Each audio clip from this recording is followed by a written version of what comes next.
witnessed the most horrifying moment that happened in real life. The sun bled across the horizon, swallowed by a bruised purple sky. I was alone, 1,000 miles from anywhere that mattered, trying to outrun my ghosts. My planned drive until my problems felt small. The GPS died an hour ago, but I pressed on, trusting a paper map and my gut. The road signs vanished. That should have been my first clue. My name is Darren. This trip was supposed to be my reset. I was cruising, music up, windows down, when I saw a fork in the road. One way led to civilization. The other, a nameless, narrow blacktop, disappeared into the woods. For reasons I can't explain, I took the turn. The world changed instantly.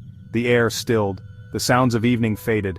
Only my engine's low rumble cut through the silence. I drove for what felt like forever, but the clock said 15 minutes. No cars, no signs of life. Just dense trees leaning in as if sharing secrets.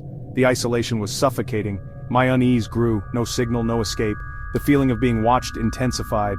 Later, a state trooper told me I'd found a forgotten road, one the maps don't show. They call it Route 113. Panic rising, I spotted a flicker of light through the trees. An old gas station, Gus's Gas and Go, stood in the gloom, frozen in time. Relief hit me. Maybe a phone, maybe a way out. I pulled up, killed the engine, and stepped into thick, pine-scented air. The place was abandoned, dust covering everything. Faded magazines from decades ago sat untouched, no sign of Gus. The front door creaked open, the bell barely jingling.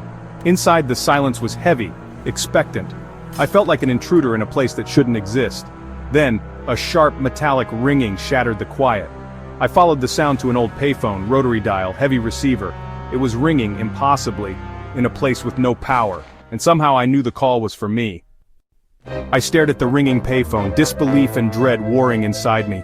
The phone was ancient, disconnected, yet it demanded to be answered. Every instinct screamed to run, but curiosity rooted me. I picked up. The ringing stopped. Static hissed in my ear. Then, breathing, slow, raspy, inhuman. "Hello?" I whispered. The breathing continued, menacing and wrong. Silence. Then, a whisper, dry and ancient. "Run!" The word was heavy with despair. I dropped the phone, terror flooding me. The warning echoed in my mind. I scrambled to my car, hands shaking, desperate to escape. This place was a trap. Something haunted this road. I had to get out. I jammed the key in the ignition. Nothing, just a click. My reliable car was dead. I was stranded. The forest pressed in, darkness deepening. Then movement at the edge of the woods. 3 tall, thin figures emerged. They glided, not walked, toward me, their presence radiating cold malice. I locked the doors, heart pounding. The figures moved in perfect unison, closing in with terrifying slowness. They enjoyed my fear. Closer and closer, their featureless forms loomed over my car. The air grew icy. My breath fogged the glass. I squeezed my eyes shut, unable to look. A scream tore from me, swallowed by the silence. The world went black. I woke to sunlight and the sound of traffic. I was parked on a busy highway shoulder, disoriented and aching.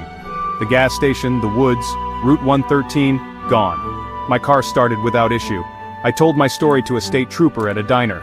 He didn't laugh. He turned pale at the name Gus's Gas and Go. Route 113, he said, was closed decades ago after disappearances and deaths. The gas station burned down in the 70s. Owner and travelers lost. Some say their spirits lure people off the main road. Not everyone who takes that turn comes back. I survived, but a part of me never left. If you see a dark, unmarked road at night, don't take it. Some roads remember, and not everyone gets to turn back.